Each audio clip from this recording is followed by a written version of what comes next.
Hey guys, Kyle Brown with Carl ZEISS Sports Optics for North America. Today we're here to go over the sight in and zero of your elevation and windage turrets for the ZEISS Conquest V6 1:6x24 model.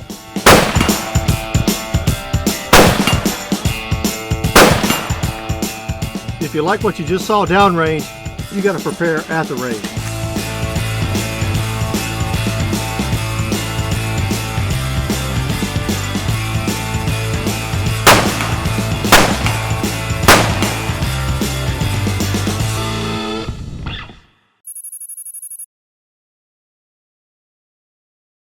This particular model has an external elevation turret with locking feature and ballistic stop with half-minute click value, and capped windage also with half-minute click value, and easy to re-index to zero. We have to get our elevation and windage turret adjusted to what we think would be downrange zero or close to a downrange zero. So the first thing we're going to do is go ahead and remove our windage turret cap. And you can adjust this by lifting up on the turret. Remember, it's a locking turret. And then you can adjust whatever you want to adjust out of it. This is a single turn rotation turret. So once you set your ballistic stop, it'll have one complete turn, equivalent to about 40 minutes of elevation travel. This particular rifle, we're going to sight it in at 50 yards instead of 100. So we're using a larger target instead of a smaller target. So this is a shortcut that you can use, save yourself a lot of time, energy, and ammunition. And now we'll see just exactly how we're shooting downrange, point of aim, point of impact, see what our strikes are on target.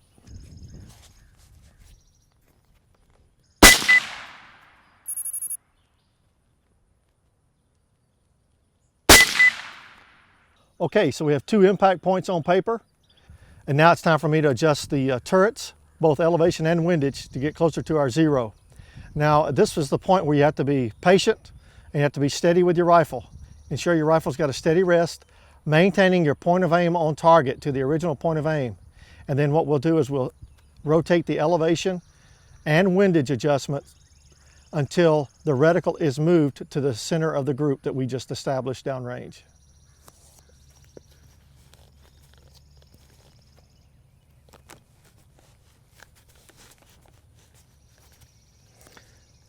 So now I've got a secure position. I'm going to lift the turret because it's a locking turret. I'm going to rotate the turret.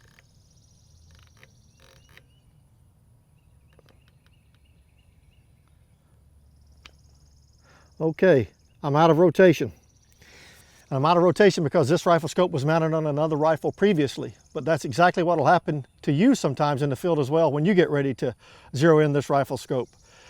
This rifle scope has over 100 minutes of travel. However, the rotation itself is a single turn rotation. You don't need to worry, there's plenty of elevation travel. You just need to remove the turret and readjust the ballistic stop so you get your next full rotation. And I'm going to show you how to do that next. So we're going to take the tool that came with our rifle scope from ZEISS, Torx head. We're going to remove the elevation turret top screw, loosen it, and then remove it. We're going to set it somewhere nice and clean so we can access it later. Now we're going to remove the turret itself. Set it to the side, keep it nice and clean. And now we're to the business end of the ballistic stop. That's this piece right here. Now this is where it's neat to notice we have a vertical stop pin at the base. We have a horizontal stop pin on the ballistic stop barrel itself. In a clockwise fashion, in order for the stop to work coming in a clockwise direction, it will stop when the horizontal pin meets the vertical pin as indicated here. As indicated as shown here. So it's a nice mechanical stop, metal on metal. However, for our exercise today, we've got an issue because we're bottoming out before we get our full elevation travel that we need to get zero downrange. No fear, again, we'll just remove the cap itself. We're going to simply pick up and rotate the bucket and rotate it the one step past the vertical leg. We rotated it one step past the vertical leg. So we were to the clockwise side of it. Now we're going to be on the counterclockwise side of it. Very simple. Put the cap back on. Push it down in the lock position. Take your screw, turning it in by hand to start the process. Once you've got it started, you go ahead and finish it here. As soon as you meet resistance, you need to stop, take it here, hold it all in hand and affixed properly, and then give it about another slight 1/16 of a turn. Too little torque, it will slip in field operations. Too much torque and you could snap the head of the screw off. That being said, now we should have a lot more elevation travel to work with, and we do. So let's continue on with our zero process. Need to make our adjustments, unlock the turret.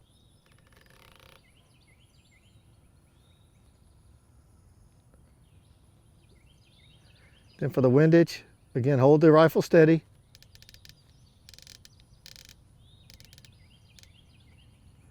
And we'll move it over to the center of the original group. Okay, we should be close enough now to send some more rounds downrange and see how we do for our next sight-in process.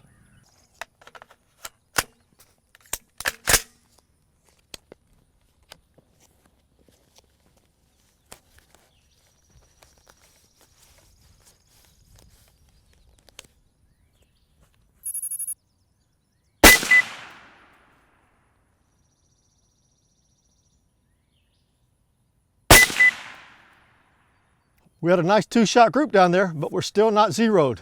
Looks like our elevation's about where we want it. A little bit more finessing with the windage. Got to come left a little bit.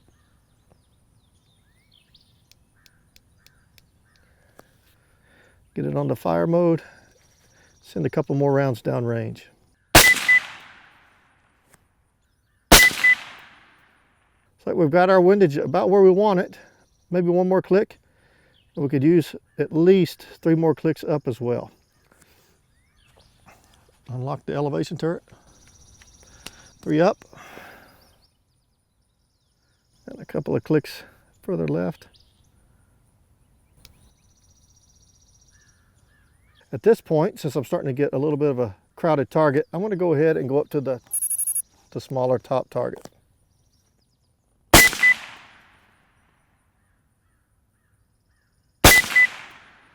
So I'm comfortable with everything that we've got going on downrange, and I'm ready to set this zero.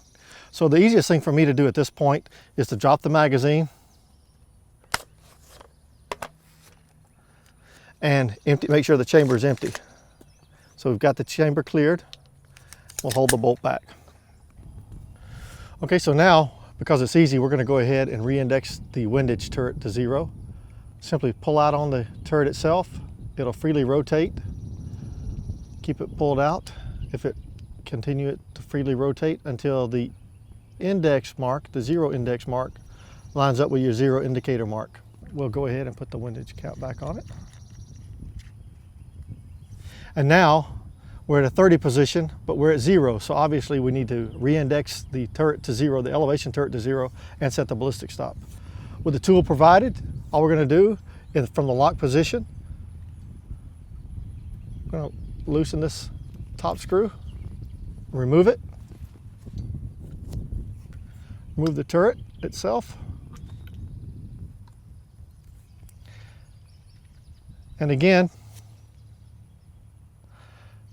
we have the vertical stop pin and the horizontal stop pin, and from the clockwise rotation we want to set it to where the horizontal stop pin connects with the vertical stop pin from the clockwise position. Once that's established and completed, we go ahead and take our elevation turret, set to 0.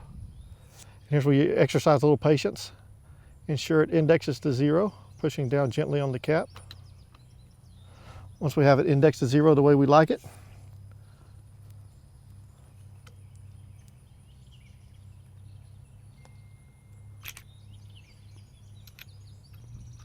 so what you're going to do is you're going to fight a little resistance with the O-ring. That's normal. Be sure to get your 0 where you want it. Make sure it goes into the lock position. Go ahead and insert your top screw back in. Start turning it in and get it started with your thumb and finger. Once it's started, go ahead and take the tool that ZEISS has provided in the packaging and turn it downward. Keep in mind, this is still locked. Turn it downward until you meet resistance. Once you feel resistance, go ahead and turn it somewhere between a 1/16 to an 1/8 of a turn. Too little torque could allow the turret to slip in the field during use. Too much torque could allow the top screw to actually snap. So follow your instructions as in the manual, follow the torque settings as provided below. And it's a simple matter of lifting up on the turret now from the unlocked position. Make your adjustments up to about 40 minutes of travel. Once you have your adjustment where you want it, you can lock it down in that position, or you can also come back to zero, the original zero. Once you come back to the original zero, it stops nice and positive, and then you simply push down and it locks it in place. Everything we've gone over today is also found in the ZEISS owner's manual for the ZEISS Conquest V6. Please be sure, if you don't have an owner's manual, don't hesitate to give us a call at the number listed below and we'll get one out to you as fast as possible. You can also go online and find the digital version as well. Thanks for joining us here today. Please be sure to check out this product and many others on our ZEISS website.